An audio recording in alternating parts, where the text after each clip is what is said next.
Excellencies, ambassadors, distinguished guests, ladies and gentlemen, let me start by, first of all, thanking the organizers, Talia and the team, for an amazing event, once again, and for giving us the opportunity to outline where we have been the past 12 months that we last met here in the same venue, and more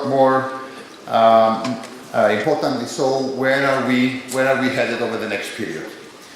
So, since 12 months ago that we've been here again, if I could pick one event that actually highlighted the past 12 months, that would definitely be the commercial discovery of natural gas of Calypso.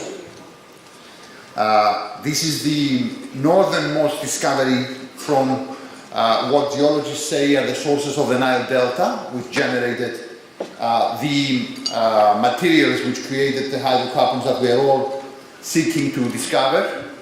And it has a particular significance because, again, it is the northernmost, and it solved a particular question that we've had, whether there is gas in the area that we were searching. So after Onisiforos, which was a technical discovery, not commercial, but technical discovery, discovered by Total, Calypso came to add to the puzzle of the exploration work that we are doing in the Cyprus exclusive economic zone.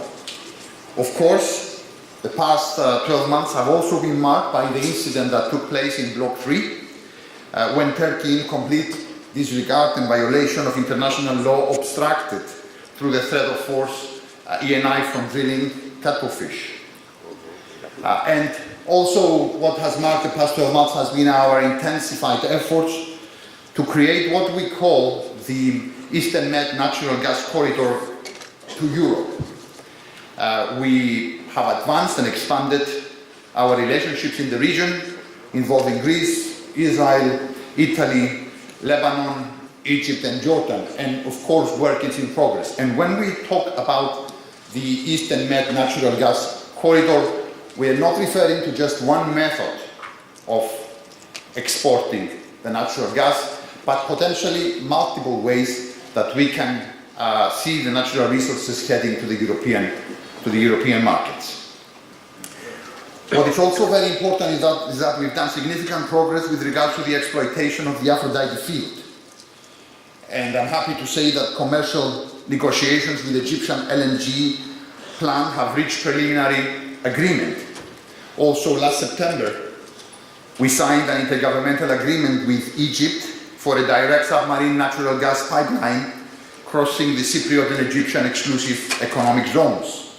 Again, this has a particular significance because it's the first of its kind agreement happening in our shared region, with the full support and backing of the European Union, because we are essentially here talking about a European pipeline intended to transport Cypriot natural gas to Egypt, liquefy it in Egypt, and then ship it into the European markets, potentially through, again, what we call the natural gas corridor, maybe regasifying in some of the Greek LNG plants, either which are operating in Erythrousa or are under construction now in Alexandroupolis.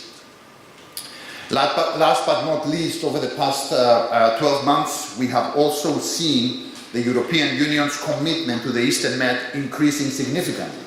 And I will mention just two of many events, but I think they're important.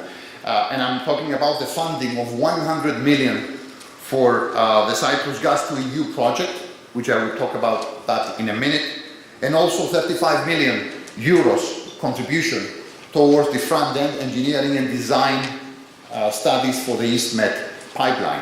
So solid commitment from the European Union, not just words, but also with significant funding. Going forward, what can we expect? As a ministry, as government, we have set ourselves 4 priorities, which also align perfectly with the strategy that we have set for ourselves and has been outlined in previous sessions. First and foremost, the first priority, not in order of sequence, but in order potentially of the calendar, is the exploration in Block 10. As you have heard from the President of the Republic this morning, we are planning 2 back-to-back wells which should be starting in the middle of November. Much anticipated wells, more so than the fact that Block 10 has been the most sought after block during the third licensing round. Now, having said that, I have to highlight that exploration is very risky. Nothing is guaranteed, far from it, and we will not be able to tell what the outcome is until we reach the depth that we will be seeking for this well. Second priority is further exploration in the Cyprus exclusive economic zone. I've talked about the discovery of Calypso. We'll be looking at the appraisal, and as you may know also, the discovery of Calypso created strong interest in new blocks, such as Block 7, when in October we called an expression of interest from the licensees of adjacent blocks of Block 7. We should be progressing with the licensing of that block over the next few months as well. Having said that, we're also talking about further exploration, and we have discussions with the licensees about the new wave of the exploration program that we will be pursuing over the next 12 months. And so we are in discussions about the scheduling, the number of wells, how do we create synergies in order to achieve extensive exploration. In the exploitation front, that's the third priority. We anticipate to advance the Aphrodite closer to final investment decision. We are currently discussing how to optimize the economics of the project together with the contractors of the Aphrodite field. We would also plan to initiate discussions about the development, the monetization of Calypso. We are planning to conclude and sign an intergovernmental agreement similar to the one we signed with Egypt, but this time for the East Med pipeline that will involve Greece, Italy, Israel and Cyprus. We should be receiving the results of the front-end engineering and design studies of the East Med. That will tell us not whether this is technically feasible, we established that. It will not tell us whether it's financially feasible, we established that. It will tell us how competitive that can be, how competitive the pipeline can be.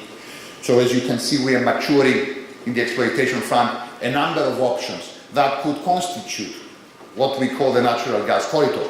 And we will be progressing with each of them as they mature, as discoveries, of course, mature.